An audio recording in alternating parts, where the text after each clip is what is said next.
خاموشی کا زہر۔ بارش کی بوندیں نرم نرم سا گیت گا رہی تھیں۔ باہر کا موسم اداس مگر دلکش تھا۔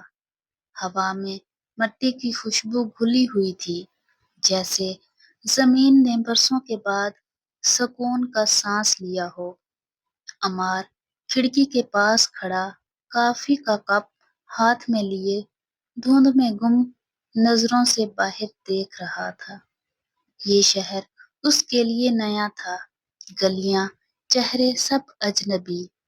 وہ ایک ہفتہ پہلے ہی یہاں آیا تھا، ایک ایسے مکان میں جو کافی پرانا مگر خاموش تھا۔ شاید اس لیے اسے پسند آیا تھا۔ لیکن خاموشی ہمیشہ سکون نہیں دیتی، بعض اوقات یہ دل میں چھپے سوال جگا دیتی ہے۔ اسی کھڑکی کے پار سامنے والے مکان کی بالکونی میں ایک لڑکی کھڑی تھی، سفید شال میں لپٹی، بال ہوا میں بکھرے اور آنکھوں میں عجیب سی ویرانی۔ وہ گھنٹوں اسی طرح کھڑی رہتی، جیسے کسی کا انتظار کر رہی ہو۔ عمار نے کئی دن سے اسے دیکھا، مگر کبھی وہ دن میں گلی میں نہیں نکلی۔ لوگ اس کے بارے میں کم ہی بات کرتے، اور جب بھی عمار نے کسی سے پوچھا، جواب ٹال مٹول کا ملا۔ ایک شام بجلی اچانک چلی گئی، گلی اندھیرے میں ڈوب گئی۔ بارش تھمی نہیں تھی۔ عمار نے لالٹین اٹھائی اور دروازہ کھولا۔ وہ باہر نکلا ہی تھا کہ دیکھا گلی کے کونے پر وہی لڑکی کھڑی ہے، بارش میں بھیگی ہوئی، نظریں زمین پر۔ آپ کو سردی نہیں لگ رہی؟ عمار نے آہستہ سے پوچھا۔ اس نے سر اٹھایا، آنکھوں میں ایک تھکن بھری اداسی تھی۔ سردی تو تب لگتی ہے جب دل گرم ہو، میرا دل تو کب کا ٹھنڈا ہو چکا ہے۔ عمار اس جواب پر خاموش رہ گیا۔ اس کے الفاظ میں کچھ ایسا تھا جو دل میں اتر گیا۔ اس رات وہ بستر پر لیٹا مگر نیند نہ آئی۔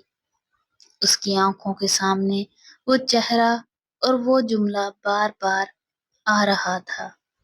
اگلے دن عمار بازار میں گیا تو اچانک وہی لڑکی ایک دکان سے نکلتی نظر آئی۔ اس نے آج بھی سفید شال اوڑھی ہوئی تھی۔ عمار نے قریب جا کر کہا، میں عمار ہوں، آپ کے سامنے والے مکان میں رہتا ہوں۔ لڑکی نے ہلکی سی مسکراہٹ دی۔ عنایا۔ یہ پہلی بار تھا جب اس نے اپنا نام بتایا۔ ان کے درمیان چھوٹی چھوٹی باتیں ہوئیں۔ عنایا کے لہجے میں نرمی تھی مگر الفاظ کم۔ دن گزرتے گئے، کبھی گلی میں ملاقات، کبھی بازار میں۔ آہستہ آہستہ عمار کو پتہ چلا کہ عنایا کا کوئی قریبی خاندان نہیں، وہ اپنے گھر میں اکیلی رہتی ہے۔ اس نے ایک بار ذکر کیا تھا کہ 5 سال پہلے اس کا بھائی اچانک غائب ہو گیا، اور تب سے وہ اسی مکان میں تنہا ہے۔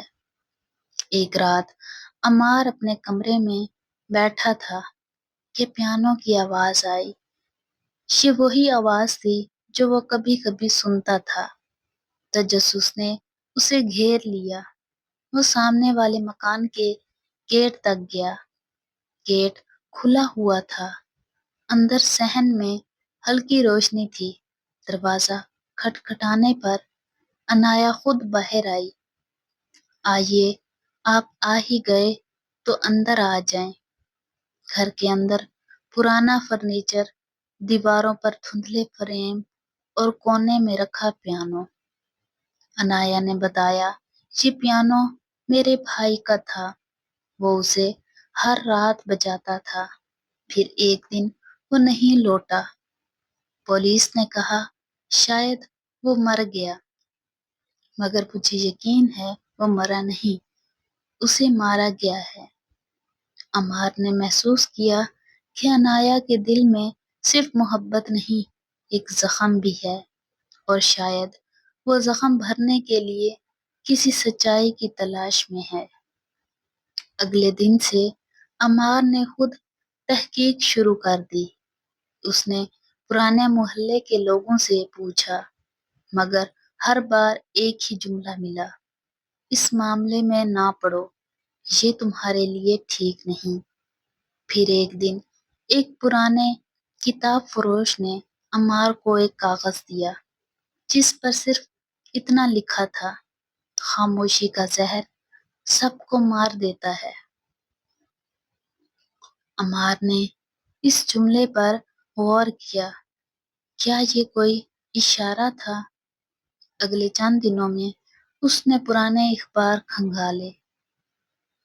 وہاں سے اسے ایک خبر ملی: عنایا کے بھائی نے ایک بڑے بزنس مین کے خلاف مالی بدعنوانی کا ثبوت اکٹھا کیا تھا، لیکن ثبوت دینے سے پہلے ہی وہ غائب ہو گیا۔ عمار نے یہ بات عنایا کو بتائی۔ عنایا کی آنکھوں میں آنسو آ گئے۔ میں نے سوچا تھا کوئی میری بات پر یقین نہیں کرے گا، لیکن تم نے کر لیا۔ لیکن ان کی خوشی زیادہ دیر قائم نہ رہی۔ اسی رات جب وہ دونوں بات کر رہے تھے، دروازے پر زور سے دستک ہوئی۔ باہر وہی بزنس مین کھڑا تھا، دو گنڈوں کے ساتھ۔ تم دونوں نے حد پار کر دی ہے، وہ غرایا۔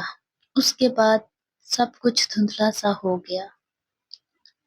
ایک دھماکے کی آواز، روشنی بجھ جانا اور عمار کا ہوش کھو دینا۔ جب اس نے آنکھ کھولی وہ اکیلا تھا۔ عنایا غائب تھی، بس کونے میں پیانو بج رہا تھا۔ مہینے گزر گئے۔ عمار نے شہر چھان مارا، مگر عنایا کا کوئی سراغ نہ ملا۔ پھر ایک دن بارش کے موسم میں وہ اسی گلی سے گزر رہا تھا۔ سامنے والے مکان کی بالکونی میں ایک لڑکی کھڑی تھی، سفید شال میں لپٹی، بال بکھرے اور ہونٹوں پر ایک عجیب سی مسکراہٹ۔ عمار کا دل دھڑکا۔ یہ وہی تھی، لیکن اس بار اس کی آنکھیں خالی تھیں، اور پیانو کی وہی دھن، مگر اس میں اب ایک نیا نوٹ شامل تھا، ایک ایسا نوٹ جو عمار کا نام بار بار دہرا رہا تھا، جیسے کہ وہ بھی اب اس خاموشی کا حصہ بننے والا ہو۔